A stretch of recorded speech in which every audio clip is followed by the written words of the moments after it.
Good morning बच्चों, मैं अभिषेक मिश्र, PGT chemistry. आज ट्वेल्थ क्लास के लिए फर्स्ट बुक का लास्ट चैप्टर लेकर लेसन का नाम है कोऑर्डिनेशन कंपाउंड। 11th क्लास में आपने पढ़ा होगा there are three types of bond, ionic bond, covalent bond और एक था कोऑर्डिनेट बॉन्ड जिसे हम डेटिव बॉन्ड बोलते हैं। डेटिव बॉन्ड में एक एटम दूसरे एटम को अपना लोन पेयर शेयर करने के लिए दे देता है, लेकिन उससे लेता नहीं। तो जो देता है उसकी तरफ एरो का टेल होता है और जिसको देता है उसकी तरफ हेड होता है। इसको इस तरह से रिप्रेजेंट करते हैं डेटिव बॉन्ड को। एनसीईआरटी में ऐसा कॉन्सेप्ट नहीं था, हम लोग सिंगल बॉन्ड से उसको दिखाते थे, लेकिन इलेक्ट्रॉनों के स्ट्रक्चर से समझ सकते थे कि ये डेटिव बॉन्ड है, किसने दिया है किसने लिया। कोऑर्डिनेशन कंपाउंड का इंट्रोडक्शन अगर हम आपको दें, एक कैपिटल ब्रैकेट होता है, इसी ब्रैकेट के अंदर की केमिस्ट्री हमें समझनी है। इसके अंदर की केमिस्ट्री को कोऑर्डिनेशन केमिस्ट्री कहते हैं। इसके अंदर कौन कौन प्रेजेंट होगा हम डिस्कशन करते हैं आपसे। एक सिंपल सा एग्जांपल ले लेते हैं, CO NH3 6 और Cl। This is the simple example in coordination compound. अब मैं आपको बता दूं, ये जो ब्रैकेट है इसे कोऑर्डिनेशन ब्रैकेट बोलते हैं, कोऑर्डिनेशन स्फीयर बोलते हैं। दूसरी बात, इसमें डी ब्लॉक का एलिमेंट होता है जिसे बोलते हैं सेंट्रल मेटल। एटम भी बोल सकते हैं, आयन भी बोल सकते हैं, डिपेंडिंग ऑन द सिचुएशन कि उस पर कोई चार्ज है या नहीं। कभी कभी उस पर चार्ज होता है, कभी कभी नहीं होता। हम दोनों बातें आपके साथ डिस्कस करेंगे। Inside the coordination bracket around the central metal atom there are number of atoms और molecules which donate the lone pair to the central atom by the coordinate bond. Such species are called ligands. Those species, either neutral species or negatively charged species, which has ability to donate one or more lone pair to the central atom are called ligands. Depending on the nature, how many lone pair of electron it donates, it is said to be unidentate, bidentate, polydentate. इसके बारे में discussion कर लेंगे अभी थोड़ी देर बाद। और मैं आपको एक बात बताऊं, वार्नर्स की एक थ्योरी है, एक साइंटिस्ट हमारे हैं वार्नर्स, इनकी आपकी थ्योरी है एनसीईआरटी में। उसमें ये बताया गया कि जो कोऑर्डिनेशन कॉम्प्लेक्सेस है इसमें टू टाइप्स की वैलेंसी होती है। इसकी वैलेंसी के टू टाइप्स हैं। कौन कौन से? Number 1 primary valency. इसके बारे में कहा गया कि it is satisfied by negatively ions, it is ionisable and satisfied by only negatively ions, negatively charged ions, इससे सेटिस्फाइड होगी। और ये अक्सर इस ब्रैकेट के ऊपर कितने प्लस चार्ज है उस पर डिपेंड करती है। ये प्राइमरी वैलेंसी, हम यहां पर मान सकते हैं कि प्राइमरी वैलेंसी 3 है। और दूसरा पॉइंट बोला गया कि जो सेकेंडरी वैलेंसी है, माफ कीजिएगा, जो सेकेंडरी वैलेंसी है, सेकेंडरी वैलेंसी, इसके बारे में क्या कहा गया? नॉन आयनिजेबल, और it is satisfied bye either neutral और आयनिक स्पीसीज, यानी न्यूट्रल स्पीसीज से भी सेटिस्फाई कर सकते हैं और आयनिक स्पीसीज से भी कर सकते हैं। और it is equal to coordination number, solid में आपने पढ़ रखा है आपने, coordination number is the number of neighbouring particles, उसको सराउंड करने वाले कितने पार्टिकल्स होते हैं। यहां पर देख लीजिए, कोबाल्ट को सराउंड करने के लिए 6 अमोनियम मॉलिक्यूल्स हैं। फिलहाल इस पर कोई चार्ज नहीं है, तो न्यूट्रल स्पीसीज हो सकता है और इसके अंदर चार्ज वाली स्पीसीज भी आ सकती है, यानी 6 कोऑर्डिनेशन नंबर है, सेकेंडरी वैलेंसी 6 होगी। Coordination number equal to secondary valency, primary valency equal to number of positively charge on the coordination sphere. अब थर्ड पॉइंट बताया गया था इसमें, जितने भी लिगेंड्स होते हैं वो ध्यान से देखिएगा प्लीज, ये ब्रैकेट बना दिया मैंने। इन्होंने कहा जितने भी लिगेंड्स होते हैं सेंट्रल मेटल एटम के चारों तरफ फिक्स्ड ज्योमेट्री में अरेंज होते हैं, यानी वही उसकी ज्योमेट्री डिसाइड करते हैं। ये ऑक्टाहेड्रल है, ये किसने दिखाया कि ammonia 6 molecules of ammonia is surrounded around the cobalt atom in octahedral pattern. All these bonds are coordinate bond। बार-बार मैं नहीं बताऊंगा, बुक में भी नहीं बताया गया, एक बार बता दिया कि हाँ लिगेंड्स इलेक्ट्रॉन पेयर अपना सेंट्रल एटम को दे रहे हैं। This is the general basic structure of the geometry of the coordination complex actually। हम इसके बारे में अभी बात करेंगे। अब बताया जाए, अगर किसी कोऑर्डिनेशन स्फीयर में सेम लिगेंड है, सेम लिगेंड, उसे बोलते हैं होमोलेप्टिक कॉम्प्लेक्स। होमोलेप्टिक कॉम्प्लेक्स कैसे भाई, यानी इसमें देख लीजिए केवल सेम लिगेंड है, इसको हम होमोलेप्टिक कॉम्प्लेक्स कह सकते हैं। और हेटेरोलेप्टिक कॉम्प्लेक्स क्या होता है, अगर डिफरेंट लिगेंड हो, यहां लिख देता हूं डिफरेंट लिगेंड, यानी मोर देन वन लिगेंड अगर अंदर प्रेजेंट है, जैसे CrEn का ट्वाइस Cl2 और Cl, तो यहां पर ये भी आपका लिगेंड है, ये भी आपका लिगेंड है, अलग अलग लिगेंड्स प्रेजेंट हैं, इसे बोलेंगे हेटेरोलेप्टिक कॉम्प्लेक्स। समझिएगा। और ये बताया गया कि जो ज्योमेट्री होती है उसी को कोऑर्डिनेशन एंटिटी कहते हैं, कि इसके अंदर कौन कौन से, इसके कोऑर्डिनेशन एंटिटी की बात की जाएगी, हम कहेंगे क्रोमियम सेंट्रल मेटल एटम है, जिसके around 2 molecules of ethyl diamine and 2 atoms of chlorine are present as a ligand। तो कोऑर्डिनेशन एंटिटी हो जाती है, उसके अंदर कौन कौन सी चीजें प्रेजेंट है। ज्योमेट्री की बात करें तो ज्योमेट्री जैसी ऑक्टाहेड्रल हो सकती है, टेट्राहेड्रल हो सकती है, ट्राइगोनल, बाइपिरामिडल हो सकती है। ज्योमेट्री डिसाइड करने के लिए भी एक टर्म है, वो आप देखिएगा एनसीईआरटी में, अभी ध्यान नहीं आ रहा। अब हम बात करते हैं लिगेंड्स की। मैंने कहा लिगेंड्स जो इलेक्ट्रॉन पेयर दे दे, इसको सेंट्रल एटम, मेटल एटम को या आयन को, अगर एक इलेक्ट्रॉन पेयर डोनेट करता है उसे बोलते हैं यूनिडेंटेट। इसी में वन इलेक्ट्रॉन पेयर, इसको जरा मैं यूनिडेंटेट का आपको एग्जांपल देना चाहूं, देखिएगा, इसे बोलते हैं फ्लोरीन माइनस फ्लोरिडो, फ्लोरिडो इसका नाम है Cl माइनस क्लोरिडो। अगर ये लिगेंड है इनसाइड द ब्रैकेट है, तो आउटसाइड ब्रैकेट उस फ्लोराइड है, फ्लोराइड है, बट इनसाइड ब्रैकेट ब्रोमिडो, आयोडो। समझिएगा इस चीज को। अगर केवल वाटर है इसको बोलेंगे एक्वा, ये न्यूट्रल है, यूनिडेंटेट है। अमोनिया है, डबल एम, ध्यान रखिएगा, अमीन, नॉन अमीन, डबल एम अमीन। और OH है हाइड्रोक्सो साइनेटो, सॉरी Cl माइनस साइनेटो, या फिर इसको साइनिडो भी कहते हैं, साइनिडो। तो ये सारे तरीके हैं जो यूनिडेंटेट के हैं। और अगर कोई यूनिडेंटेट लिगेंड है बट 2 डिफरेंट साइट है,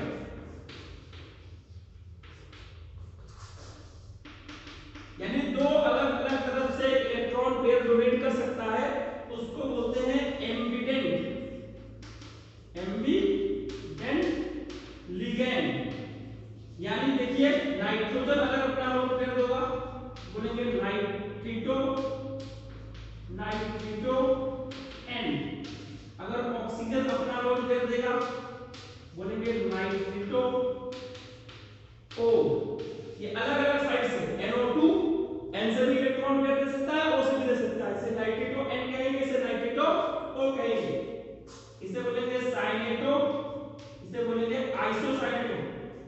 यहाँ नाइट्रोजन लोन पेयर दे रहा है, यहाँ पर कार्बन लोन पेयर दे रहा है। और अगर 2 इलेक्ट्रॉन पेयर जो देता है बाई या फिर डाइडेंटेट,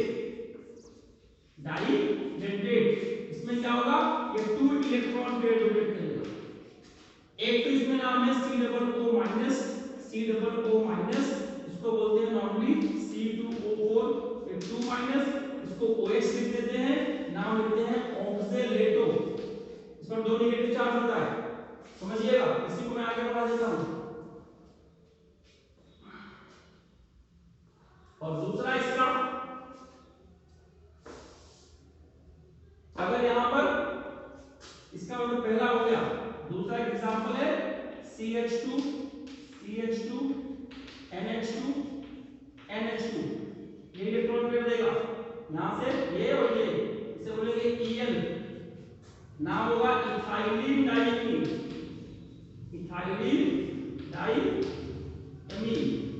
यहाँ पे डबल नहीं आया है, अमोनिया नहीं है, डाइमीन सिंपल सा है, तो ये न्यूट्रल है, इस पर कोई चार्ज नहीं होता, ऑक्सीजन नंबर 0, इसका ऑक्सीजन नंबर -2, ऑक्जेलेटो और EN ethylene diamine, these are the unidentate, ambidentate ligand and bidentate ligands। what happens, polydentate ligands में क्या कहा गया, more than 2 electron pair donate करेगा। अब ये मोर देन 2 इलेक्ट्रॉन पेयर कैसे आएगा, इसी को देखिए, ethylene diamine polydentate, more than 2 electron pair donate करेगा। कैसे, CH2 नाम आसान है, ध्यान दीजिएगा, नाइट्रोजन में NH2 मत लिखिए, और H की जगह आप 2 वैलेंसी सोच के CH2 C+O- एसिडेट लगा दीजिए, CH2 C+O-, फिर से same CH2 C+O-, CH2 C+O-। यहाँ पे नाइट्रोजन दे रहा है 1 2 3 4 5 और 6, तो ये हेक्साडेंटेट, नाम है EDTA, इथाइलिन डाइमीन, वही वाला, tetra acetate, 1 acetate 2 acetate 3 acetate 4 acetate, 4 tetra, ethylene diamine tetra acetate hexadentate ligand है। कैसा है, हेक्साडेंटेट।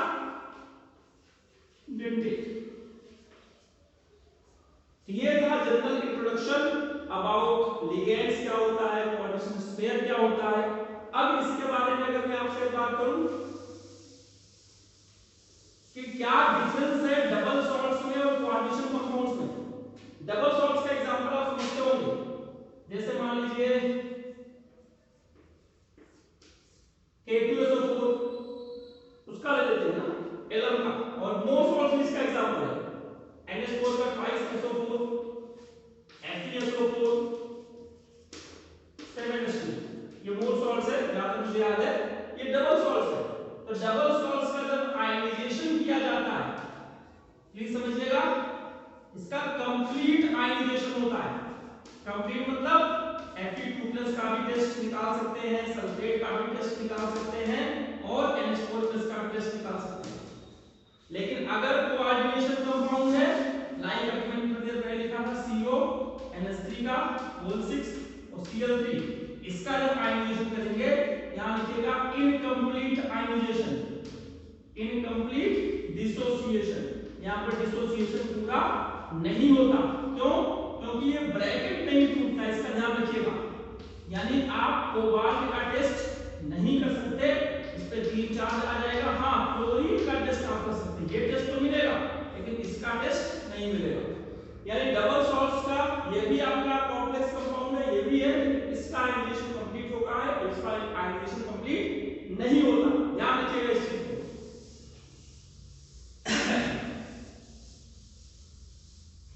अब हम बात करते हैं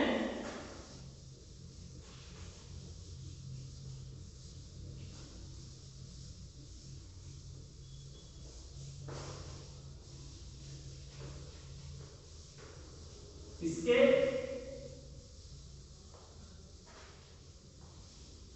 IUPAC नेम की, और एक छोटा सा टॉपिक है,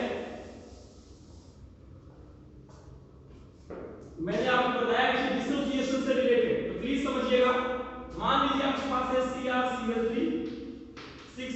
H2O, और इन्होंने कहा ये रिएक्शन करता है AgNO3 से, और रिएक्शन करने के बाद AgCl 1 मॉलिक्यूल का पीपीटी देता है, 2 मॉलिक्यूल का पीपीटी देता है, 3 मॉलिक्यूल का पीपीटी देता है। प्लीज समझिएगा, this is the complex coordination complex, structure अभी क्लियर नहीं है। इन्होंने कहा कि AgNO3 से रिएक्शन करता है। पहला केस 1 मोल AgCl बनाता है, दूसरा केस 2 मोल AgCl बनाता है, तीसरा केस 3 मोल AgCl बनाता है। तो पहले केस में इस कंपाउंड का फार्मूला क्या होगा? हम क्या करेंगे, कितने मोल AgCl बने उस Cl को बाहर कर देंगे, यानी ये Cl में से एक Cl बाहर जाएगा, एक Cl जो बाहर रहेगा वो ये इससे रिएक्शन करेगा। अब बाकी सबको अंदर कर दो, Cr Cl2 और अंदर H2O का होल 4। ध्यान रखिएगा कि अंदर 6 से ज्यादा कोऑर्डिनेशन नंबर अभी नहीं है आपके सिलेबस में, उसके बारे में बात नहीं कर रहे। कोऑर्डिनेशन नंबर मैक्सिमम 6 ही रहना है। तो Cl यहां आ गया, डॉट करके 2H2O बाहर कर दो, इसे गायब नहीं करना, बाहर कर दो। अब सेकंड केस में क्या होगा, फिर से Cr ब्रैकेट देखो यहां Cl2 लगाएंगे, एक ही Cl अंदर रहेगा और H2O कितना अंदर हो जाएगा 5, और यहां पर कितना H2O बाहर आएगा। उम्मीद समझ में आ रही है। और तीसरे में कहा गया सारा पीपीटी बाहर है, Cl तो सारा H2O सारा अंदर कर दो और यहां Cl3 कर दो। This is the formula of the complex compound. अगर ये दे दिया कि इससे रिएक्शन करके 1 मोल AgCl बनता है तो ये फार्मूला होगा, AgCl बाहर रहेगा। 2 मोल AgCl बनता है तो ये बाहर जाए, ये फार्मूला रहेगा। और अगर 3 मोल AgCl बनता है तो ये फार्मूला रहेगा। रिएक्शन उतने ही Cl का होगा जो Cl ब्रैकेट के बाहर रहेगा। क्यों? क्योंकि अभी अभी मैंने बताया इस ब्रैकेट का डिसोसिएशन नहीं होगा। अब हम बात करते हैं IUPAC में। तो जरा समझिए, सबसे सिंपल, अभी कुछ देर पहले मैंने लिखा, चलिए सल्फेट लगा। अब इस चीज को समझिए आप कि पहले हम पॉजिटिव वाले का नाम लिखेंगे, फिर नेगेटिव वाले का नाम लिखेंगे, यानी कैटायन का नाम पहले आएगा और एनायन का नाम बाद में आएगा। जब भी हम कभी कोऑर्डिनेशन स्क्वायर का नाम लिखेंगे, याद रखिएगा जरूरी नहीं है कि कोऑर्डिनेशन स्क्वायर हमेशा कैटायन ही हो। इस केस में कोऑर्डिनेशन स्क्वायर एनायन भी हो सकता है, इसलिए मैं कह रहा हूं यहां पर जब भी कभी कोऑर्डिनेशन नंबर का नाम लिखेंगे, कोऑर्डिनेशन स्क्वायर का, इसका या इसका, जब भी लिखेंगे पहले लिगेंड का नाम लिखेंगे, फिर मेटल का नाम लिखेंगे, पहले लिगेंड का नाम लिखेंगे, फिर मेटल का नाम, उसके बाद नेगेटिव वाले का नाम लिखेंगे। समझिए, तो यहां लिखेंगे पहले इसका नाम पहले आया है, उसको पहले लिखेंगे कितना एमीन है, अमोनिया कितना है 6, हेक्सा, हेक्सा का H बड़ा रहेगा, उसके बाद कुछ भी बड़ा नहीं आएगा, सब स्मॉल है। अमीन, अमीन में डबल M, सब मिक्स रहेगा, कुछ अलग नहीं करना। कोबाल्ट, कंटिन्यू, कोबाल्ट लिखने के बाद इसका ऑक्सीडेशन नंबर निकालेंगे, X मान के देखिएगा, यहां पर 2 ऑक्सीडेशन स्टेट आएगा, तो 2 लिखेंगे, तो बाहर लिखेंगे सल्फेट। सल्फेट का S आप चाहे तो बड़ा लिख सकते हैं, या आपको डिपेंड करता है। दूसरा Cr, Pn का ट्वाइस, Cl2 नाइट्रेट। समझिएगा इस चीज को। अब यहां पर क्लोरिडो बोलेंगे, इसे क्लोराइड नहीं बोलेंगे, क्लोराइड को बोलेंगे जब बाहर रहता, तो हम इसको हटा के क्लोराइड ही कर देते हैं, आपको समझने में आसानी हो जाएगी। तो यहां पर लिख दिया हमने क्लोराइड। अब ये क्लोराइड है, ये क्लोरिडो है, ये समझना है। अगर 2 लिगेंड आ गए, उस लिगेंड का नाम पहले लिखेंगे जो अल्फाबेटिकली पहले आता है। इथाइलिन डाइएमीन ई से शुरू होता है, क्लोरिडो सी से शुरू होता है, तो पहले क्लोरिडो का नाम लिखेंगे। कितना क्लोरिडो है? डाई क्लोरिडो। क्लोरिडो के डाई से कोई मतलब नहीं है, मुझे क्लोरिडो का सी देखना है, इथेन डाइएमीन का ई देखना है। 2 के लिए लिखेंगे बिस,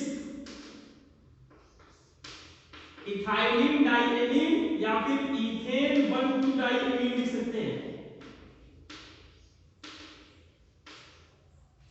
फिर क्रोमियम, क्रोमियम का सी छोटा ही रहेगा, देख लीजिएगा, ब्रैकेट में इसका ऑक्सीडेशन नंबर और लास्ट में क्लोराइड। तो आप समझ लीजिए कि क्लोराइड कहां लिखना है और क्लोरिडो कहां लिखना है, ये आपको समझ में आना चाहिए। तो यह है आपका नाम लिखने का तरीका, धीरे धीरे बड़ा हो रहा है। माइंड में समझेंगे कब किसका नाम लिखना है तो आपको समझ में अच्छे से आएगा। अगर कई सारे लिगेंड हैं तो उस लिगेंड का नाम लिखिए पहले जो अल्फाबेटिकली पहले आता है, उसके अंदर डाई ट्राई टेट्रा क्या लगा उससे मतलब नहीं है, लिगेंड के नाम में अल्फाबेट आपको चूज करना है। ये हो गए जिस पे पॉजिटिव चार्ज होता है। अब नेगेटिव चार्ज वाले में देख लीजिए, तो पोटेशियम पहले लिख देंगे, पोटेशियम पहले लिख देंगे, पोटेशियम का प्लस होता है बताने की जरूरत नहीं है। अब इसका लिगेंड नाम लिखने के पहले लिखेंगे हेक्सासाइनेटो, पहला वर्ड पढ़ा हेक्सासाइनेटो। अब लिखेंगे फेरेट, एफ भी पढ़ा और यहाँ ATE जरूर लगाएंगे, ध्यान रखिएगा। और फेरेट के आगे ब्रैकेट में उसका चार्ज लिख देंगे, फिलहाल Fe चार्ज है वापस। चार्ज कैसे निकाला, ऑक्सीडेशन स्टेट कैसे निकाला वो देख लीजिए। हमने मान लिया Fe का X 4 पोटेशियम, पोटेशियम का +1 होता है, X साइनाइड का -1 होता है इक्वल टू 0 क्योंकि पूरा मॉलिक्यूल न्यूट्रल है। तो +4 + X -6 equal to 0, X equal to 2 + 6 क्या चेक कर सकते हैं, और X इक्वल टू +2 आ जाएगा। तो आपको ये समझना है, मुश्किल बिल्कुल नहीं है, बस थोड़ा सा अगर आप इनको प्रैक्टिस करेंगे 4-5 तो आसानी से क्लियर हो जाएगा। एक कॉमन नेम है, आपके एनसीईआरटी में क्वेश्चन उसी का नाम मैं लिख रहा हूं, कोबाल्ट फ्लोराइड। अब देखिए ये पॉजिटिव या नेगेटिव, यहां कोऑर्डिनेशन स्टेप नेगेटिव है, यहां कोऑर्डिनेशन स्टेप पॉजिटिव था, इसलिए इसका नाम पहले लिखा। पहले पॉजिटिव का नाम लिखेंगे डाई अमोनियम, डाई अमोनियम। याद रखिएगा हमें इसका मतलब नहीं है, इस ब्रैकेट को जब लिखेंगे तो पहला वर्ड कैपिटल हो जाएगा, टेट्रा फ्लोरिडो कोबाल्टेट, कोबाल्टेट ब्रैकेट में 2 वहां रख के देख लीजिएगा 2 आता है कि नहीं। डाई अमोनियम के जस्ट बाद आप यहां लगा सकते हैं क्योंकि अमोनियम पर एक ही चार्ज होता है। तो ये पॉजिटिव वाले नेगेटिव वाले कोऑर्डिनेशन स्क्वायर का नाम लिखने का तरीका, पॉजिटिव वाले कोऑर्डिनेशन स्क्वायर का नाम लिखने का तरीका एक न्यूट्रल है कि अगर वहां पर सिर्फ ना पॉजिटिव हो ना नेगेटिव हो तो क्या करेंगे, जैसे निकिल कार्बन मोनोऑक्साइड और कोई चार्ज नहीं, कार्बन मोनोऑक्साइड में तो कोई चार्ज नहीं होता, तो लिखेंगे tetra carbonyl nickel NiCl bracket में 0। यहां निकलेट नहीं करेंगे, ATE तब लगाते हैं जब इस कोऑर्डिनेशन के ऊपर नेगेटिव चार्ज होता है, तो मेटल के नाम के ऊपर ATE लगा सकते हैं। अगर इस तरह का कुछ नाम मिल जाए Cr NH3, ये भी आपका एक कैटायन है, और दूसरा कोबाल्ट CN6 anion। आप समझ लीजिएगा कि यहां और यहां कोई रेशियो नहीं है, 1:1 का रेशियो है, तो जो चार्ज इस पर प्लस होगा वही चार्ज इस पर माइनस होगा। अगर देखा जाए तो अमोनिया 0 है, इस पर कोई चार्ज नहीं है, नेगेटिव वाला केवल Cl है, कितने नेगेटिव है 6, तो 3 इस पर चला जाएगा, 3 इस पर, यानी 3 पॉजिटिव यहां आएगा, 3 नेगेटिव यहां आएगा। अब इसके हिसाब से नाम लिख सकते हैं, देखिएगा इसका नाम हेक्सा अमीन, अमीन में डबल M, क्रोमियम, अब क्रोमियम पर कौन सा चार्ज +3 है, अब चेक कर लीजिएगा वहां फिर से +3 आएगा। कंटिन्यू कर रहे हैं, रोक नहीं रहे हैं। फिर हेक्सा, अब ये H छोटा रहेगा, साइनेटो कोबाल्टेट, कोबाल्टेट यहां ब्रैकेट में 3 आएगा ऑप्शन। तो ये न्यूट्रल वाली स्पीशीज का नाम लिखने का तरीका है।